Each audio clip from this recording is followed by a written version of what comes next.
This is week 22, and this is the Green Ember edition. I know that several of you are huge Green Ember fans, like we are. If you're not, now is the time, because we got our notification today that Amazon is sending us our fourth book. We're so excited. The fourth and the final book in the series that I'm aware of. But all three right now are on Hoopla, our streaming audiobook, so you can even have a narrator read it to you. And it is a great book series to enjoy as a family. It's wonderful. So this is going to be Green Ember edition, okay? Last week we talked about infinitives.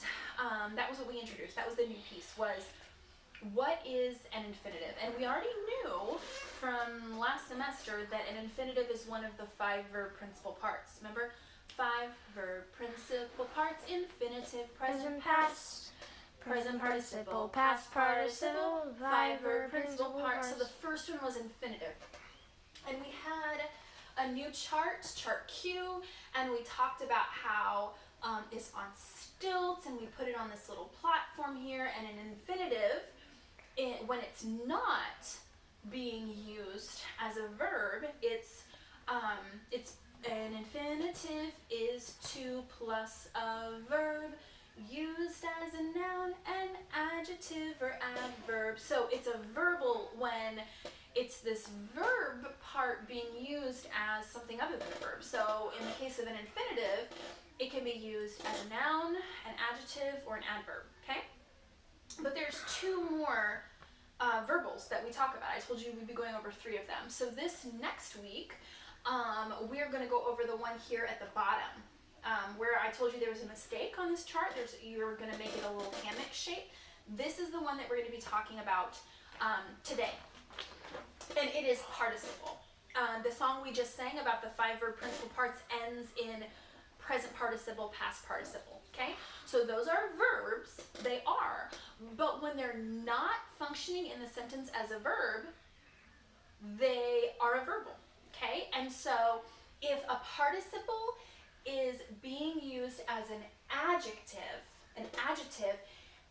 then it is a participle verbal, and it's diagrammed like a hammock. Okay, so if you can picture someone sleeping, they're camping under the stars, it's like a little hammock. Okay, I'll show you what that looks like in just a minute here. We'll diagram probably this one.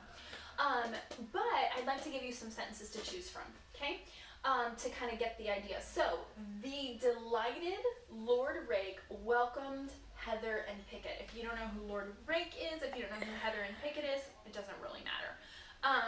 But you should. What a good reason to pick up the Green Ember series and enjoy this. These sentences come from the first book, okay?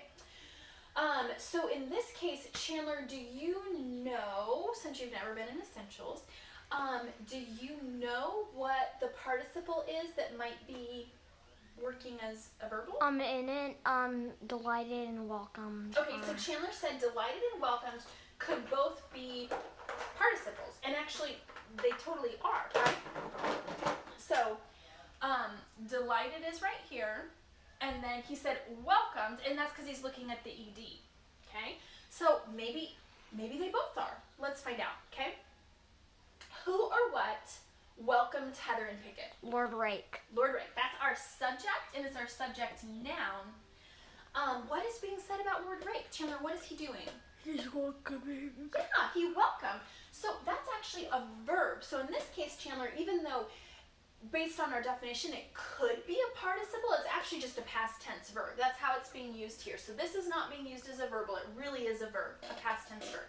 Lord Rake welcomed. Does anyone know our next question? Heather and Pickett. Heather and Pickett. Who or what? Heather and Pickett. So Heather and Pickett are both the direct object. He welcomed Heather.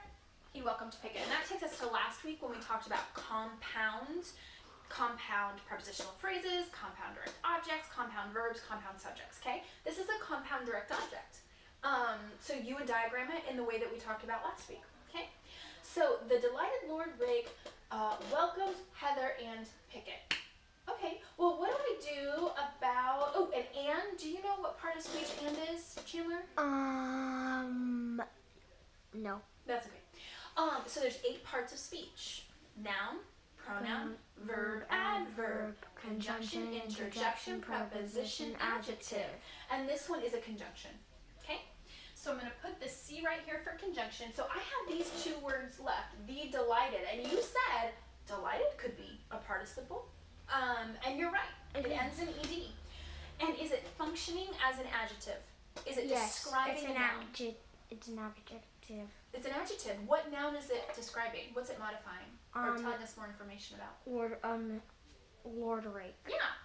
It's telling us more about Lord Rake. It is an adjective. So this would be an example of a participle verbal. Okay? And the way, I'm just going to show you kind of the way that we would diagram this. And I'm going to show you on your chart. Okay. Do I have black? Okay.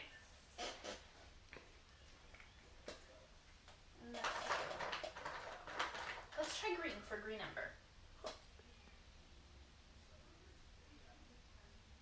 Okay, so if you see Lord Rake right here, that's the subject noun, then the word delighted, even though it looks like a verb, would actually go in this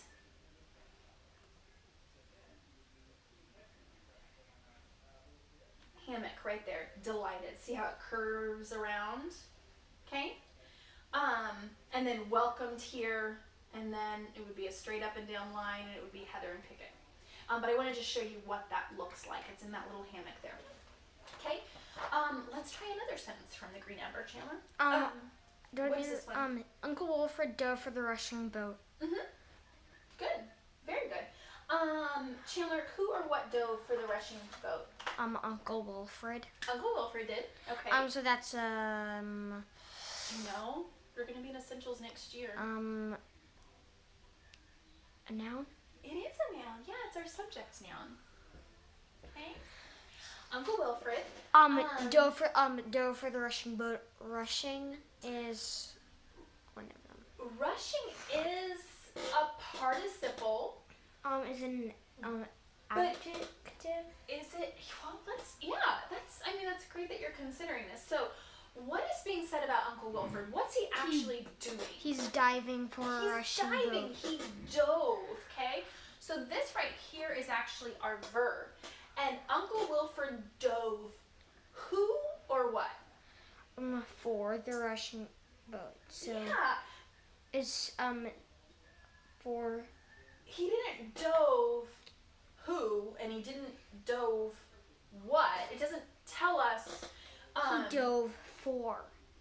For. Now, if we remember, for functions in a couple different ways. For can be a conjunction. It's the F in fanboys. Does anyone know what else it can be?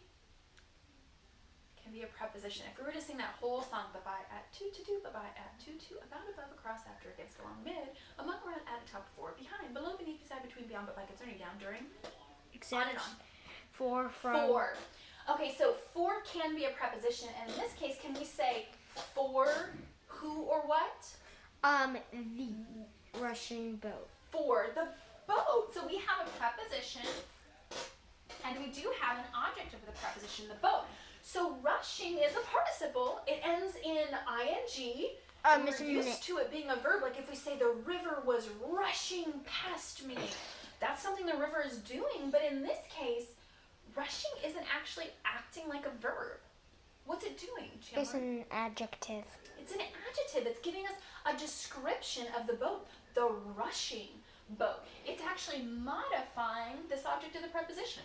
Okay, so this is... It's not Uncle Wilfred dove for the boat. It's rushing adds to it. Yeah, it adds to it. It gives us a better picture of the boat. We can imagine it. Okay? So you can imagine him jumping at a boat. Yeah. Going very fast. Very good.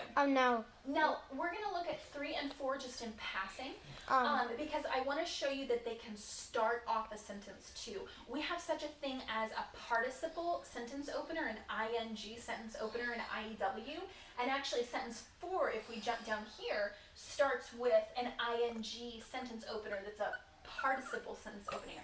So it says, struggling vigorously. Helmer led the pursuit. And struggling is actually a participle. And then if you look up here, up to number 3, labeled this isn't a sentence is opener. a participle too. Labeled traders. Yeah. And faced. is also a participle. I think. Well, it could be a participle. We'd have to could. go through the sentence. In this case, it's actually a past tense verb. But based on the ed, en, or ing, the clues that we have, you might want to look at that word and think of it closely. But I just wanted to show you they can be parts of phrases, and that they can start off a sentence as well. Okay? Let's take a look at this. Is a really fun sentence. Chandler, would you read this for us? When the Great Alliance was forged, exhausted, King Jupiter finally rested from his adventuring, and he was truly happy. Yeah. The participles are when, forged, exhausted, rested, adventuring, those are them. So you're looking again at the clues. What words end Those in are the EN, clues. ed, or ing? The Not real all way- of them are participles, No, though. they're not. Actually, there's only one participle in here, but you did name the one that was a participle. So Chandler, I'm going to walk you through. This is what's called a compound complex sentence. That's the final structure that we learned last week. And a compound complex structure has a couple things going on. It has an independent clause, it has a dependent clause, and it has another independent clause. So two independent clauses and a dependent clause make up a complex sentence. Or I'm sorry, they make up a compound complex sentence. So you have to have the pieces of a compound sentence and the pieces of a complex sentence and squish them together to get compound complex, okay? So I'll tell you what the anchor sentences that we're going to look at right here. Exhausted and adventuring. So those are the ones where most of them are. Well, this is going to be our independent clause that we're going to look at first. There's something called an analytical task sheet, and we're going to kind of answer those questions. So, who or what finally rested from his King adventuring? Jupiter. Yeah, he's our subject noun, and since King Jupiter is his title, it's like a compound noun. It's his title. They're both the subject. Okay. What is being said about King Jupiter? What did he do? He forged the Great Alliance, and he No. rested from his adventuring. Okay. Did King Jupiter finally, or did Finally. King Jupiter rest? Finally, What do you think? rested. What is he actually doing? Is he finally eating, or is he resting? Resting. Yeah, rested is our verb. Okay? Rested who or what? Did he rest someone? No. Did he rest something? No. No, we don't actually have a direct object. This is in transitive, right? Mm-hmm. Okay. So, we have more in the sentence though, right? Yes. From his adventuring. From his adventuring, and we remember from our preposition song, from is a what? You know? From is a preposition. For, from, Inside. preposition, and now we can ask the question, from who or from what? From adventuring. From adventuring. So it's from what? So adventuring is an object of the preposition. Now what you might be thinking is, wait, I thought that we were looking at participles, and participles are adjectives. And so this is a participle. This is a verb ending in ing, adventuring. I go adventuring. Okay? But it's an object of the preposition is a noun usage. This is an activity. So it actually cannot be a participle verbal. It's a participle verb form, but it's not a participle verbal. If you'll just keep this in your mind tucked away for next week, when we see the participle form, that means a verb ending in ing that acts as a noun. It's a different type of verbal. It's actually the one that goes in the middle right here. It's called a gerund. And next week we'll talk about that. But for now, we'll just leave this as the object of the preposition. Okay? So we have King Jupiter finally rested from his adventuring. Chandler, I'm just going to tell you it's a possessive pronoun adjective. It's an adjective, and finally I'm going to tell you that's giving us more information about the verb rested, and so that's going to be an adverb. How did he rest? To what extent? Under what conditions? He's An adverb. modifies a verb, adjective, or another adverb, and answers the question how often, how much, to what extent, under what condition. Yeah, so when did he rest? Finally. Finally. We'll see that, okay? So we have one of our sentences right here, okay? Oh, I forgot maybe the most important part, Chandler. It's not King Jupiter finally rested from his adventuring, it's what? Exhausted. Exhausted. Is a participle. It is a participle. It ends in ed, right? It's a verb. Shannon. I exhausted my choices. Shannon. Just a second, Trey.